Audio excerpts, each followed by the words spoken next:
Vamos a abrir nuestras Biblias en esta mañana. Vamos a entrar ya en el último mensaje. Gracias a los visitantes por haber estado con nosotros, por estar con nosotros en esta mañana. Vamos a ir al capítulo 5 del libro de Juan, por favor. Juan, capítulo 5. ¿Está frío, hermanos? ¿Tienen calor? ¿Frío? ¿Cómo están? ¿Bien?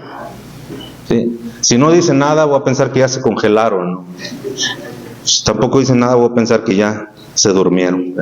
Todavía no, aguanten un poquito. Capítulo 5 del libro de Juan. El título de mi mensaje esta mañana yo lo titulé ¿Quieres ser sano? ¿Quieres ser sano?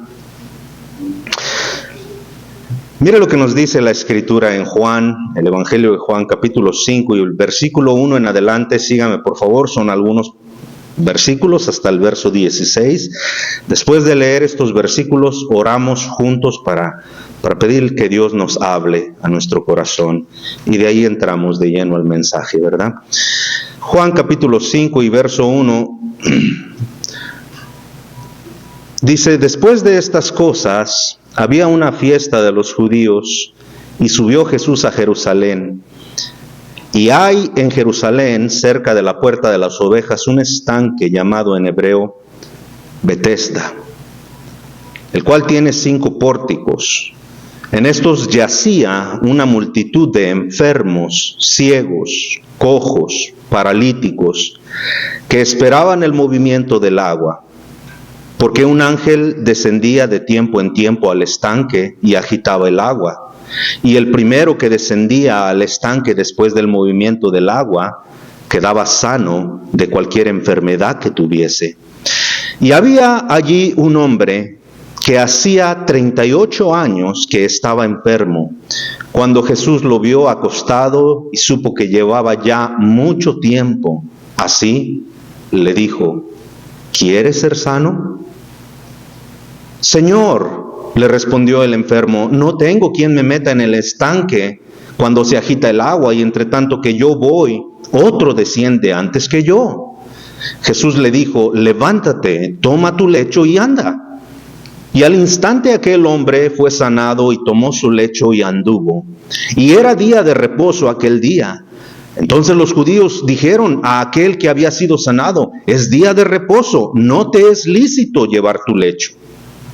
Él les respondió: el que me sanó, él mismo me dijo, toma tu lecho y anda. Entonces le preguntaron: ¿quién es el que te dijo, toma tu lecho y anda? Y el que había sido sanado no sabía quién fuese, porque Jesús se había apartado de la gente que estaba en aquel lugar. Después le halló Jesús en el templo y le dijo: mira, has sido sanado. No peques más para que no venga alguna cosa peor. El hombre se fue y dio aviso a los judíos que Jesús era el que le había sanado. Y por esta causa los judíos perseguían a Jesús y procuraban matarle, porque hacía estas cosas en el día de reposo. Señor, gracias por este tiempo que pasamos. Señor, gracias por nuestros visitantes. Gracias, Señor, porque tú siempre has obrado. Has obrado, Señor, para no dejar que nuestra fe decaiga. Ahora te pedimos, mi Dios, que nos ayudes, Señor. Queremos oír de ti. Queremos conocer lo que tú tienes para nosotros. Tenemos deseo, Señor, de seguirte. Solamente guíanos, Padre. Ayúdanos, háblanos. Anima nuestro corazón. Levanta al necesitado, Señor, al desanimado. Restaura, Señor, nuestras fuerzas. Pero sobre todo, Señor, ayuda a que nuestra vida sirva para glorificarte, Señor. En el nombre de Jesús te pedimos que tu Espíritu Santo sea el que nos guía, que sea nuestro Maestro por excelencia en Cristo. Amén. Según el Evangelio de Juan, hermanos, este pasaje de Escritura que acabamos de leer, Betesda era una piscina con 5 pórticos, ubicada cerca de la puerta de las ovejas, nos narra la Escritura, que era frecuentada por un gran número de personas enfermas. La narración bíblica describe una visita al lugar por parte de Jesús durante la fiesta, durante el sábado, durante la cual sana a un hombre que estaba postrado en su cama durante 38 años y no podía llegar a la piscina por sus propios medios.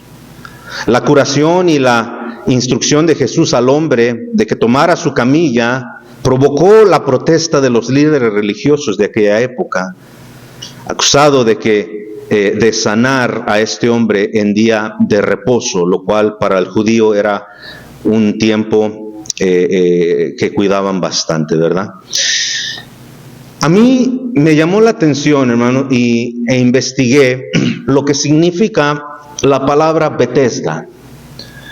Betesda, según el diccionario bíblico, quiere decir casa de misericordia o casa de gracia. Para los judíos, quizás para nosotros no, pero para los judíos, los nombres y las circunstancias de la vida significaban mucho. Por ejemplo, las personas solían llamar o nombrar a sus hijos dependiendo las cualidades o el carácter que desarrollaba la criatura, o incluso las circunstancias. Por ejemplo, en el Antiguo Testamento tenemos a un hombre que dio un gran dolor, mucho trabajo en el tiempo que dio a luz. Y su madre le puso un nombre concerniente a esa circunstancia, porque tuvo mucho dolor, le aplicó un nombre que describía perfectamente el dolor. Entonces, para los judíos era muy común que los nombres tuvieran un significado. Ahora, también los judíos creían que las desgracias, las enfermedades, las tragedias eran causa del pecado. Por ejemplo, en el Nuevo Testamento a Jesús le preguntaron acerca de un ciego y le preguntaron que por qué había nacido ciego, si había nacido porque él pecó o porque sus padres habían pecado. Entonces los judíos tenían esa costumbre, por cultura ellos atribuían a las enfermedades, a las desgracias de la vida, se lo atribuían a alguna desobediencia a Dios o a algún pecado. Por ejemplo, también la mujer estéril era una mujer muy menospreciada. La mujer que no podía dar a luz, la gente judía pensaba que era una mujer que estaba maldecida por Dios. Y la mujer que procreaba muchos hijos, daba a luz muchos hijos, la tenían por bienaventurada, por una mujer bendecida por Dios, ¿verdad? Porque daba cantidad de hijos. Y yo me sorprendí, yo pensé que ya no existían esos tiempos. Pero la hermana Celines, usted, hermana, viene de una familia muy numerosa, ¿cierto? ¿Cuántas hermanas tiene? ¿O cuántos fueron en total, hermana? 18. ¿Habrá alguien aquí que haya tenido 17 hermanos? ¿Alguien tiene aquí 17 hermanos? Mire, hoy en día ya las familias de hoy en día apenas si quieren uno. Se conforman con un perro, con un gato y le llaman mi hijo, mi todo, a un triste animal. ¿Ve? Pero antiguamente no era así. La gente, hermano, pues tenía esa creencia de que una mujer al dar a luz constantemente era una mujer muy bendecida. Lo que quiero decirles es que la gente que se acercaba a este estanque, a esta piscina, cuando la gente sana, las demás personas los apuntaban porque pensaban que la razón por la cual estaban enfermos era porque habían pecado en contra de Dios. Muchas veces no tenían misericordia de estas personas, pero esa era la cultura y esa era la creencia de los judíos. Eso nos da a entender y nos enseña el por qué estos enfermos hacían lo que más podían por llegar a ese estanque. Escuche bien, capte conmigo la idea, por favor, esta mañana. Ellos mismos, al ser judíos, ellos mismos tenían esa creencia que su condición actual era por causa de un pecado en contra de Dios. Y ellos se aferraban lo más que podían para ver quién era el primero en entrar en esas aguas cuando el ángel movía las aguas. Ahora era una multitud, hermanos. Era una multitud. Usted imagine eso en su mente. Era una multitud de enfermos. La gente tenía que caminar pegado a la pared para no acercarse, ¿verdad?, a esos enfermos. Pero esas eran las circunstancias, esa era la situación en ese momento. Entremos de lleno al mensaje esta mañana. Mire, este pasaje de escritura, esta historia, nos enseña mucho acerca de nosotros como seres humanos. Ayer nos pasó algo más bien, cuando visitábamos a las personas, nos pasó algo que muy comúnmente nos pasa, muy frecuentemente. Estaba hablando con una mujer joven, ¿verdad? Tenía a sus hijos ahí jugando alrededor de ella y era un poco difícil hablarle de la salvación porque los niños interrumpían bastante, ¿verdad? Y muy inquietos, entraban, salían, le hablaban, bueno, lo típico de un niño. Pero como pude, traté de hablarle a esta señora acerca de la salvación. Me dijo que ya asistía de vez en cuando a una iglesia. Y yo le hablé acerca de lo que Dios nos enseña en su palabra concerniente a la salvación. Él dice la escritura la escritura misma nos enseña de que todos somos pecadores, de que el pecado nos lleva al infierno, de que Jesucristo pagó por nuestros pecados, no la iglesia, no la religión. Y yo le dije a esta persona, y hay una cuarta cosa que usted necesita saber, es la decisión que usted va a tomar. Yo ahí no puedo hacer nada por usted, esa es su decisión. Yo tomé la decisión en mi corazón de recibir a Cristo Jesús como mi Salvador, y desde ese día soy salvo, no por lo que hago, sino por lo que, en quien deposité mi fe. Y cuando yo le dije, ¿no le gustaría pedirle a Cristo que perdone sus pecados, que venga a su corazón en este momento, que le salve? Y la persona me dijo, yo eso lo hago todos los días. Le dije, no me malentienda. Nosotros hacemos oraciones ordinarias todos los días, pero la Biblia nos enseña que la salvación es un hecho, es un acto único. Es único. Dios en su palabra ilustra la salvación como un acto, como si fuera un acto de matrimonio. Y cuando tú te casas una sola vez, ¿verdad? Y cuando ya te casaste, al siguiente día, ¿verdad que no hay necesidad de que vuelvas a pedirle a tu esposa, en este caso para los hombres, de que se vuelva a casar contigo? Ya no, porque ya están casados, ¿verdad? Y yo traté de explicarle eso a esta persona y le dije, bájale un poco al aire porque creo que sí está demasiado frío. Yo le traté de explicar esto a esta persona. Y ahí pude ver lo que muchas personas hacen, hermanos, que se aferran a una idea equivocada. Ella dijo, no, todo el tiempo tenemos que pedirle a Dios por eso. Y yo trataba de explicarle hasta que dije, bueno, señora, esa es su decisión, yo no le puedo hacer cambiar. ¿Sabe lo que es eso, hermano? Lo que la idea es de que la gente que tiene esa idea de que la salvación no puede ser tan fácil como una oración. Y es verdad, es que la oración no es lo que nos salva. Lo que nos salva es la fe. La oración es como un vehículo que nos ayuda a hablar con Dios, pero la oración no nos salva. Lo que nos salva es la fe. ¿A quién estamos orando y en quién estamos depositando nuestra fe?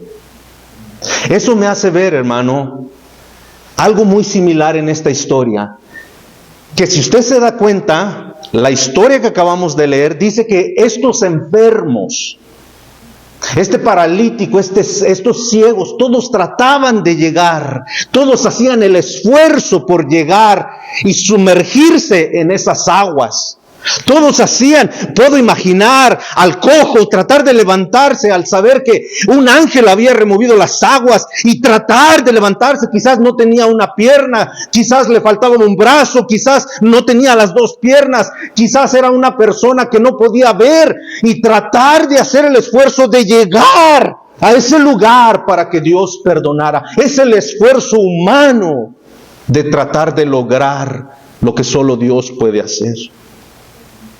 Y estos hombres, hermano, trataban, y este hombre trataba de acercarse, de meterse al agua.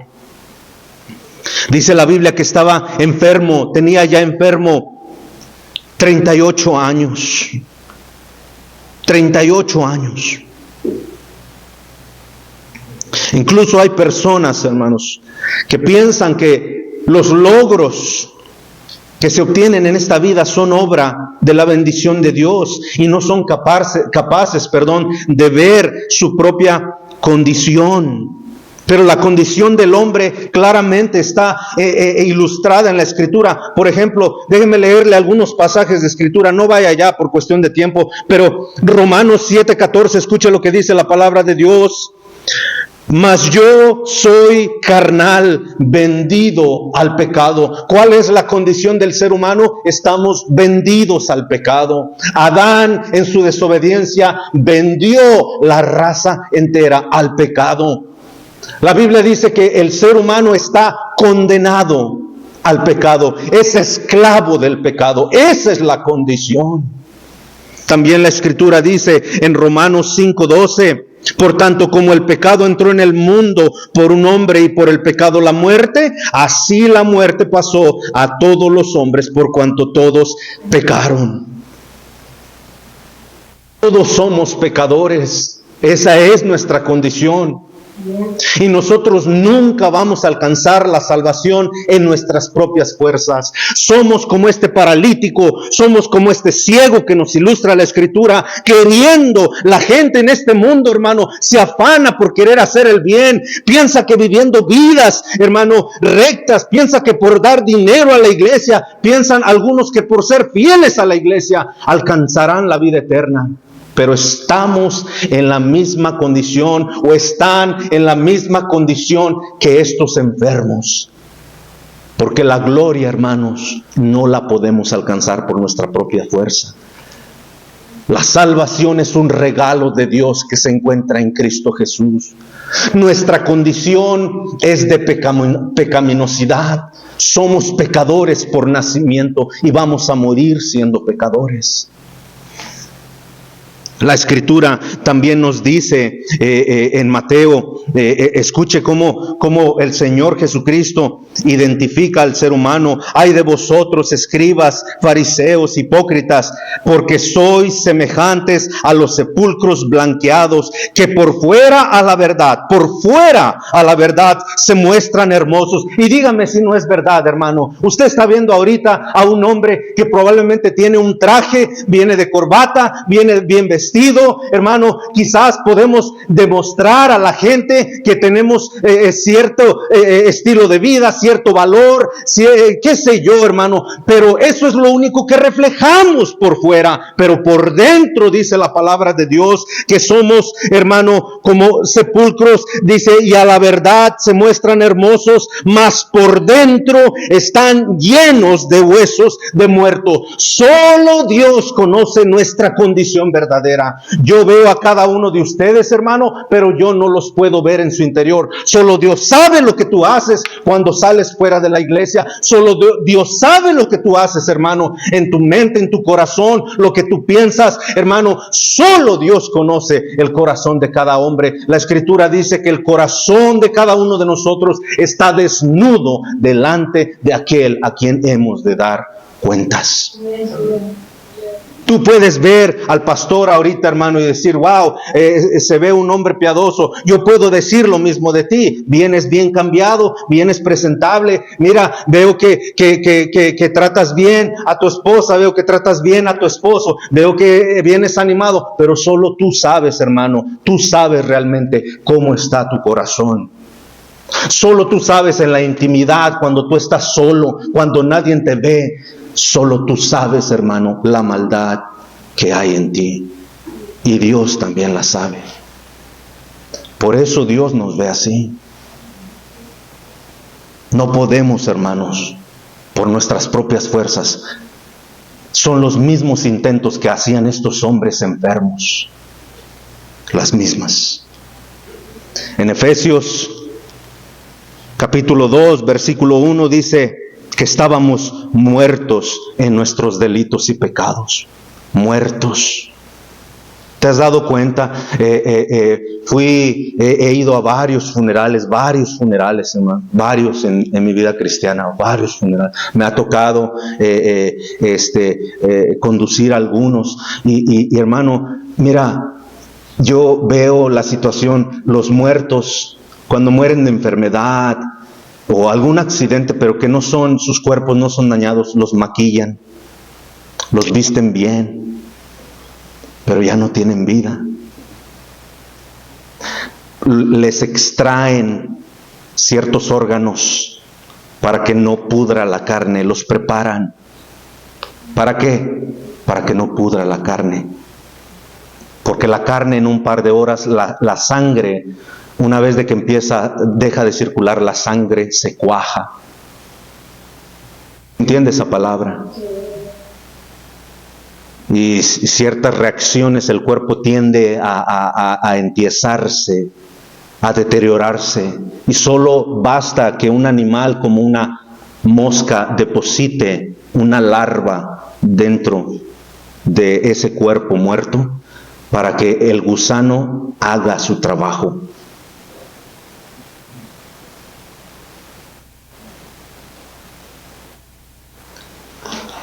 El ser humano que trata de acercarse a Dios y lo hace por sus propias fuerzas es semejante a estos enfermos que estaban allí. Porque en nuestras propias fuerzas no nos podemos acercar a Dios. Tiene que haber algo más. Tiene que haber algo más. Entonces vemos en primer lugar los intentos inútiles del ser humano. Los intentos inútiles del ser humano. Vemos también su condición. Y ve el versículo 3 junto conmigo, hermanos, dice: y estos yacía una multitud, en estos yacía una multitud de enfermos. Verso 3, ciegos, cojos, paralíticos. Estudiemos un pequeño momento este simple versículo. Y estos, yo aquí puedo ver 6 cosas. Número 1, yacían. Eso nos habla de qué, hermanos? Eso nos habla de que estaban caídos. La palabra yacidos aquí quiere decir que estaban tirados, pero no tirados por el hecho de estar acostados, sino en una condición caída. Dice la Escritura, yacían.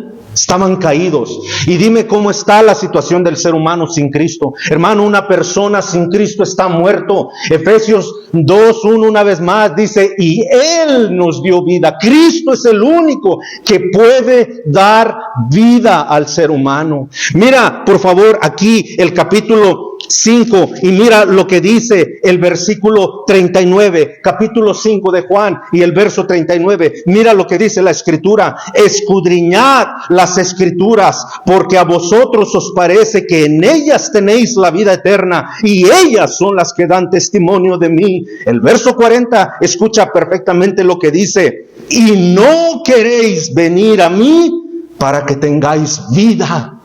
La vida verdadera se encuentra en Cristo Jesús, hermanos. La verdadera vida se encuentra en Cristo Jesús. No en lo que ofrece este mundo, no en lo que te da este mundo, sino en Cristo Jesús, hermano. Porque al nosotros venir a Cristo y entregar nuestra vida a Cristo, Él nos hace ver perfectamente en la situación en la que estábamos anteriormente. Gloria a Dios, hermano, porque nuestra situación cambió. Un día recibimos a Cristo como nuestro Salvador. Un día Él hizo la obra en nuestro corazón. Y gracias a esa obra que Él hizo en nuestro corazón, nos ha dado vida. Vida. vida de entre los muertos. Aunque algunos, hermanos, parecemos que estamos muertos. ¿Tú alguna vez has leído de la iglesia muerta? ¿Sabes que hay una iglesia muerta? Mira lo que dice Apocalipsis capítulo 3. Esto es para nosotros como cristianos, hermano. A veces sí desanima, hermano, que muchas veces falta el ánimo dentro del cristianismo, como si Dios nos hubiera llamado a ser parte de un pueblo muerto. La Biblia dice, hermano, que Dios no es Dios de muertos, sino de vivos. Dios, hermano, puede hacer grandes cosas en nuestra vida, pero muchas veces nuestra incredulidad, hermano, nuestra falta de ánimo, de gozo, de permitir que el Señor haga cosas en nuestra vida, lo impide. Mira lo que dice, hermano, capítulo 3 de Apocalipsis, versículo 1. Escribe al ángel de la iglesia en Sardis, el que tiene los 7 espíritus de Dios y las 7 estrellas, dice esto. ¿Qué dice el Señor? Yo conozco tus obras, que tienes nombre de que vives, pero estás muerto. Y era una iglesia. Hermano, el cristianismo no es un aburrimiento. El cristianismo no es, ay, pues ya no me dejan hacer nada. Ay, pues ya no puedo hacer nada. La gente tonta, ignorante, hermano. No vayas a la iglesia porque ahí te prohíben todo. No vayas a la iglesia porque ahí te van a bajar tu dinero. No vayas a la iglesia porque ahí te van a lavar el cerebro. Y gloria a Dios que nos lavaron el cerebro. Si no estuviéramos igual, apartados, enfermos, hermano, pudriéndonos dentro de nosotros por nuestros pecados. Pero gloria a Dios, hermano, que Cristo sí nos lavó con su preciosa sangre. Porque ya no vivimos de una manera igual. Ahora no sé por qué ando cupiendo tanto. Pero hermanos, escúchame por favor. La vida cristiana es una verdadera vida. Solo piensa en la manera en cómo algunos de ustedes, hombres y mujeres, nos criamos. Con padres borrachos, familias defectuosas. Pero ahora mira la vida que nos ha dado Cristo. ¿Cuántos de ustedes, hermano, escúchame bien? Y si íbamos a una iglesia, hermano, es más seguro que sí íbamos a una iglesia, pero no sabíamos a dónde iba el destino de nuestra alma. Íbamos a la iglesia porque esa era la cultura, porque nos inculcaron. Pero pregúntele a una persona acerca de la dirección de su alma, una persona que simplemente tiene religión, no sabe contestarle. Le alega con usted, se defiende como más puede, pero no pueden, hermano, contestar a la pregunta, ¿a dónde vas a pasar la eternidad? Pero gloria a Dios, hermano, nosotros ya no somos ignorantes de eso. Sabemos perfectamente que nuestra salvación no está en nuestra reunión, no está en esta iglesia, no está en lo que tú y yo podemos hacer. La salvación es un regalo de Dios en Cristo Jesús. En Él se encuentra la salvación, no en la religión, hermano, no en lo que tú puedes hacer. Si hacemos obras para Dios, es en gratitud a lo que Él ya hizo por nosotros, en la obra que Él ha hecho por nosotros. Yo vengo a la iglesia no porque me obligan, no porque soy el pastor, hermano. Vengo a la iglesia en gratitud a lo que Él ha hecho por mí. Pero a veces, hermano, pareciera como que sí, aún ya como cristianos, hermano, nos falta gozo, nos falta ánimo, porque la iglesia de Cristo, hermano, la compró con su propia sangre. ¿Para qué? Para tener vida. Pero aún como cristianos, hermano, vivimos nuestras vidas cristianas al borde de la muerte, porque vivimos sin Cristo realmente. La Biblia sigue siendo un libro apartado, hermano. Los servicios siguen siendo opcionales. Si llueve voy, si no llueve no voy. No tenemos compromiso para con el Señor. Y sí, muchas veces llegamos a ser una iglesia muerta, que pensamos que tenemos vida, pero no es verdad. Examina tu vida, hermano. Segunda de Corintios capítulo 13 dice, hermano, que debemos de examinarnos a nosotros mismos. Debemos de examinarnos. No se enoje conmigo, hermano, pero la vida cristiana es un gozo en el Señor, porque tiene mucho trabajo y nos implica a todos nosotros. ¿Quieres vivir una vida verdaderamente en paz, con gozo? Entrégate al Señor, vive para el Señor. Multitud. Jesús en Mateo 9, 35, 36, por ahí dice que a la verdad la mies es mucha, pero los obreros son pocos. La gente que se pierde es mucha, hermanos. El infierno sigue ardiendo hasta el día de hoy. Me encantó lo que dijo un predicador africano. Él dijo, lo que va al cielo se queda en el cielo y lo que va al infierno permanece en el infierno. Y es cierto, hermano, es cierto. Lo que va al infierno, le decía yo ayer a esta persona, a ustedes les han enseñado acerca del purgatorio, pero no hay tal cosa en la Biblia. Jesús solo habló de dos lugares. Jesús dijo, el cielo o es el infierno. Y quien entra al infierno o quien entra al cielo, no hay forma de salir de ahí. Yo le decía a esta persona, vea a sus chiquitines. Le dije, ¿cuántos años tiene su niña? 4 años. ¿Y cuántos años tiene el otro? 8, 7 años. Le dije, mírenlos ahorita. Ellos tienen un alma y un día tendrá que ir a un lugar. ¿No le da pendiente sus hijos? Hermanos, yo les hago la misma pregunta. ¿No se pone a pensar en el destino del alma de los que usted conoce?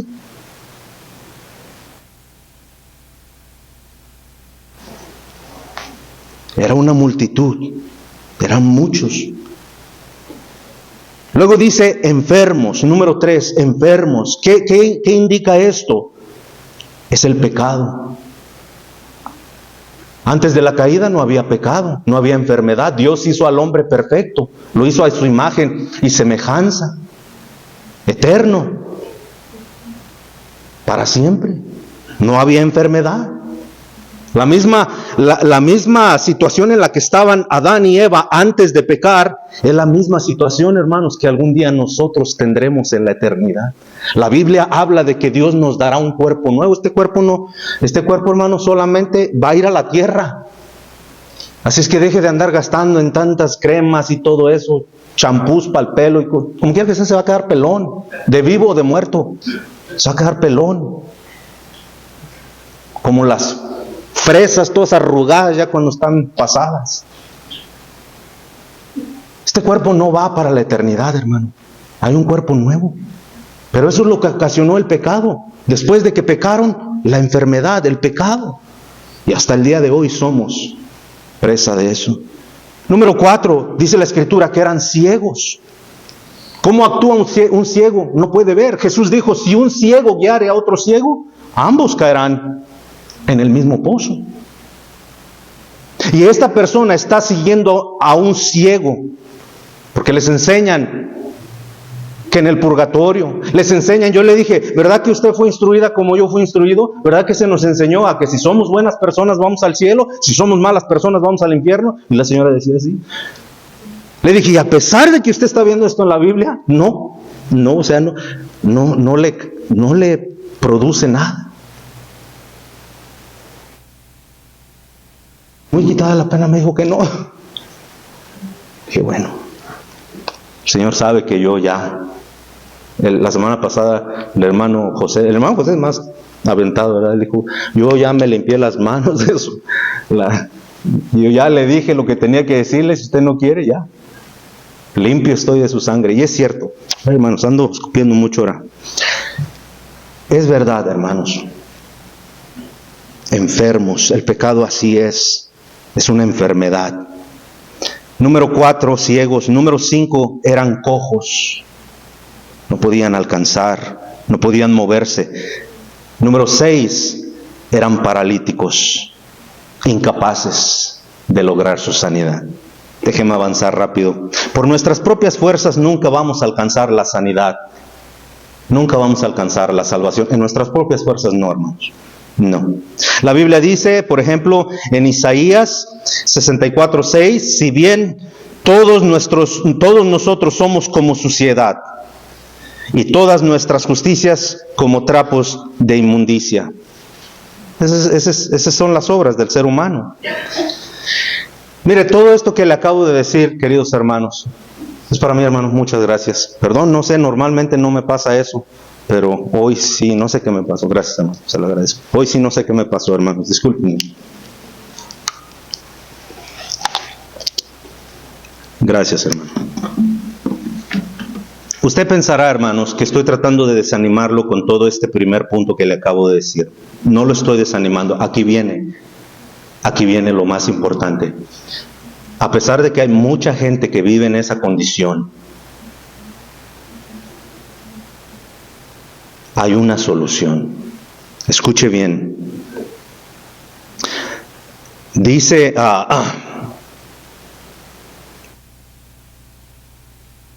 mire lo que dice la palabra de Dios, perdón, en el verso, aquí en en Juan 5, 6, verso 6, es donde encontramos lo que yo titulé como segundo punto, la invitación de Jesús.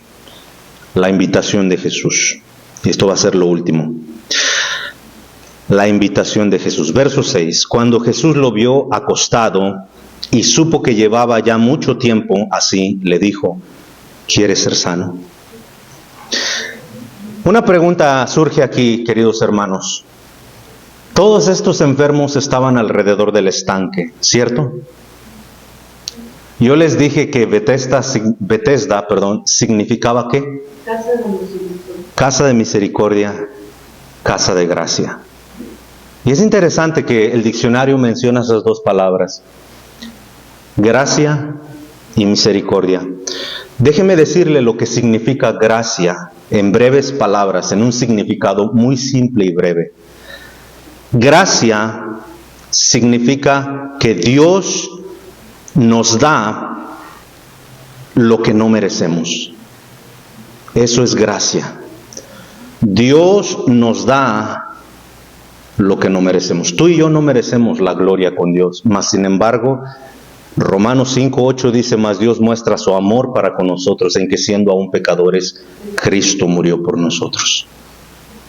Cristo murió por nosotros. No merecemos su perdón, no merecemos su gracia, pero es un regalo que le plació a Dios dárnoslo. Es un regalo. Mira, nosotros vamos a las calles los días sábados, entre semana a veces, y les entregamos a las personas un tratado.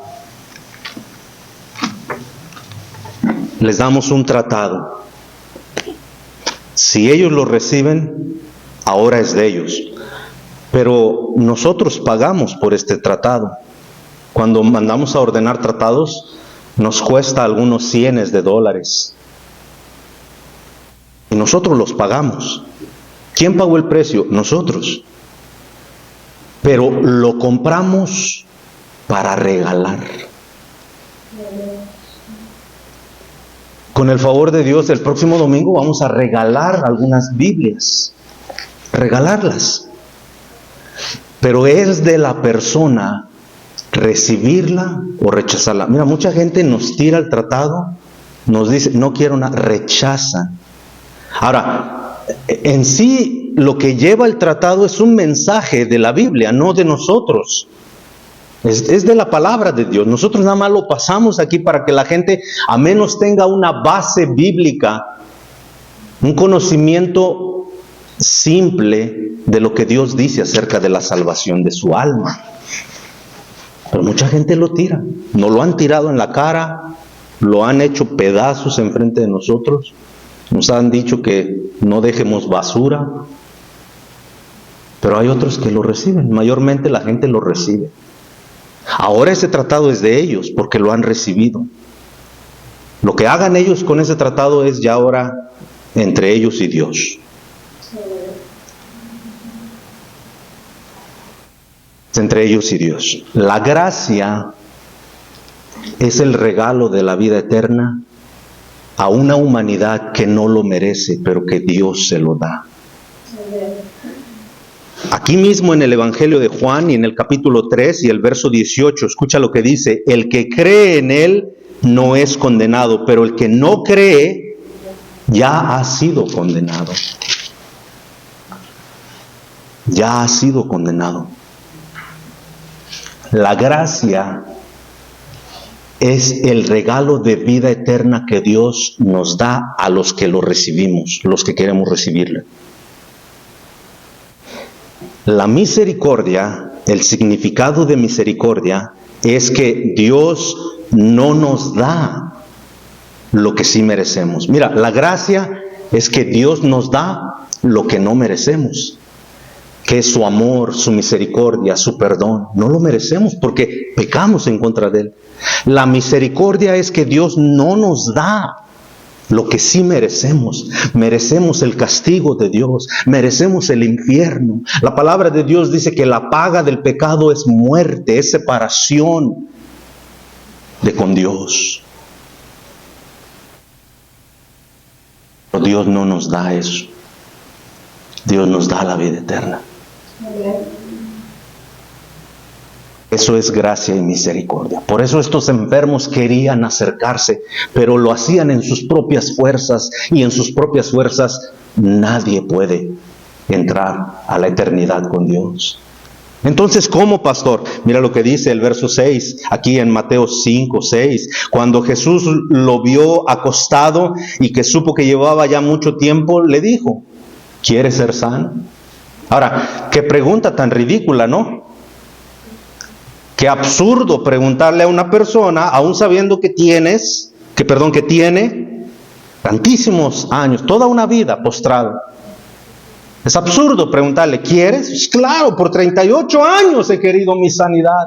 Por 38 años he querido caminar. Por 38 años he querido a buscar a mi familia. Por 38 años he tratado de acercarme, pero no puedo.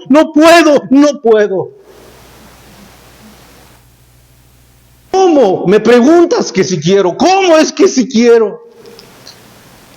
Pero el paralítico no entendía la manera en cómo Jesús lo preguntaba. Te voy a decir por qué. Porque Dios a todo ser humano nos dio la libertad de escoger. Lo que nosotros conocemos en la vida como libre albedrío, que es la libertad de escoger.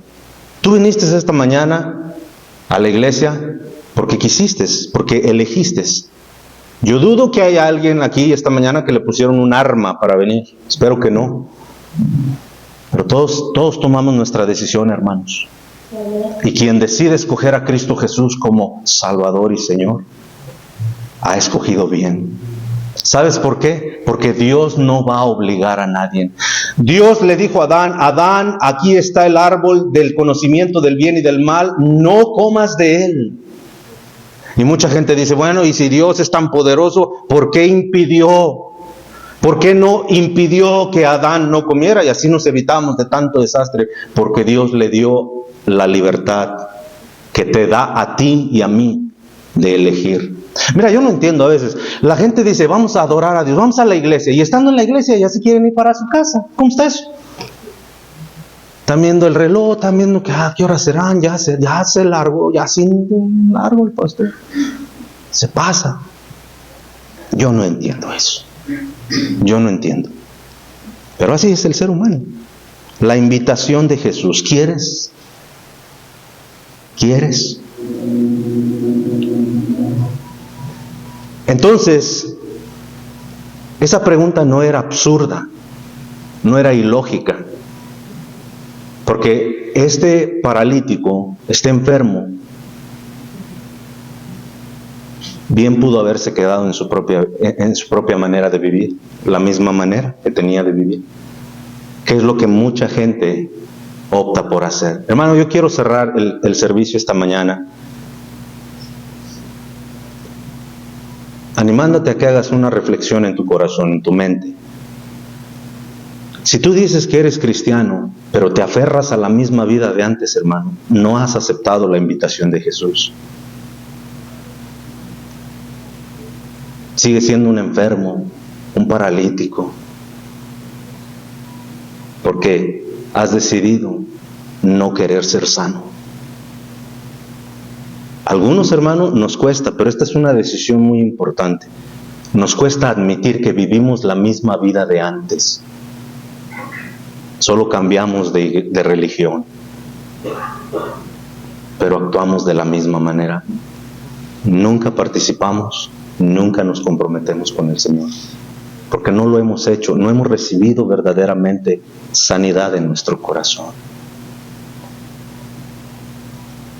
Hermano, Jesús te hace una invitación. ¿Quieres ser sano? ¿Quieres ser sano?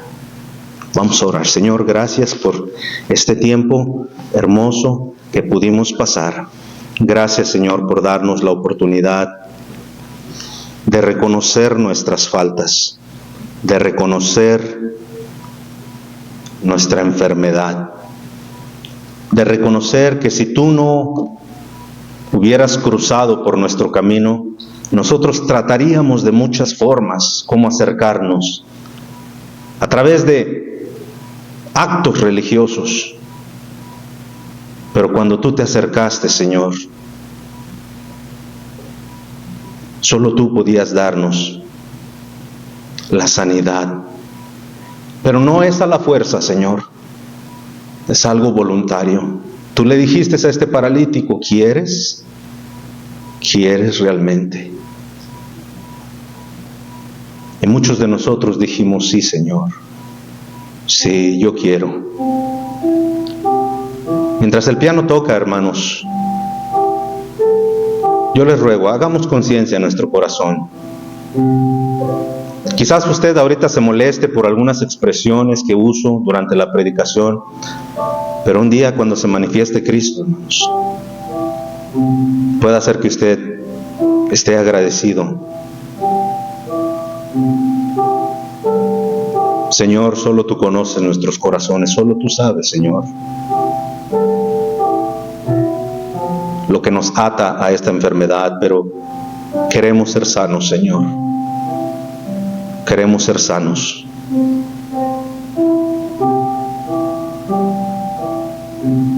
Sabemos que es a través de tu sangre, Señor, que encontramos la salvación, que tú nos das el perdón. No es porque nos la ganamos, pero es porque tú pagaste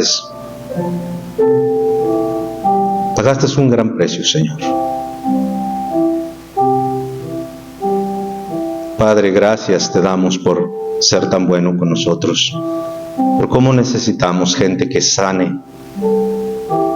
Es verdad, hay cristianos, Señor, que les has otorgado la salvación, pero quizás no han querido, Señor, dejar la vida enferma, la vida que solo produce ceguera, parálisis, estar tirado sin hacer nada. Señor, tu palabra nos dice que tú has venido para darnos vida y vida en abundancia. Y como decía mi Dios, tú eres Dios de vivos y no de muertos. Tú nos has dado vida, pero hay que venir a ti. Hay que venir a ti.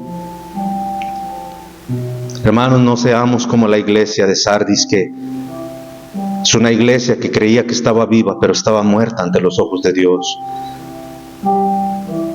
Miremos realmente la vida que el Señor nos ha ofrecido, la vida que nos ofrece, y caminemos. Yo estoy hablando, hermano, de que hagas a Dios, hagas a Cristo Señor de tu vida, para que Dios pueda hacer una obra en ti. Dios pueda hacer una obra grande en tu familia. ¿Quieres ser sano? ¿Quieres ser sano? ¿Quieres verdaderamente esa sanidad? Ven a Jesús. Mientras el piano toca, ¿habrá alguien aquí que pueda decir, pastor, yo no sé a dónde va a ir mi alma el día que yo muera? Por favor, nadie viendo.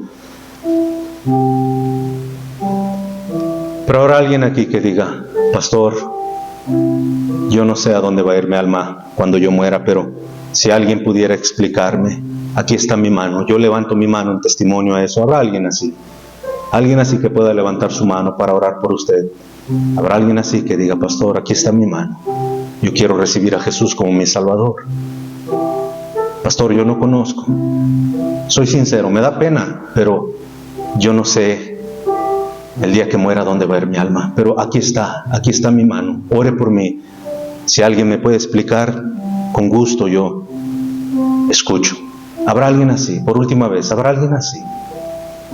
Alguien así que pueda levantar su mano. ¿Habrá alguien así? Bueno, ahora es para nosotros como cristianos. Hermanos, yo creo que Dios quiere hacer su obra en nosotros, pero al igual, hermano, necesitamos nosotros acercarnos a Jesús. Él dijo, no queréis venir a mí para que tengáis vida, no queréis. Y ese es el problema que estamos viendo actualmente. La gente ya no quiere, hermano, comprometerse con el Señor. Pero si no hay compromiso con Dios, vamos a terminar muertos creyendo que vivimos. Y algún día el Señor nos dirá lo mismo.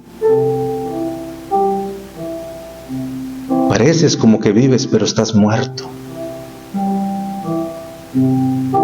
Señor, no permitas que en la vida de cada uno de nosotros permanezca así, paralizada, ciega, enferma. Señor, que podamos abrir nuestros ojos, podamos ver la oportunidad que tú nos das cada día de ser parte de una iglesia, parte, Señor, de tu obra, sea aquí o en cualquier parte. Gracias, Señor. Pero comprometernos verdaderamente con Él.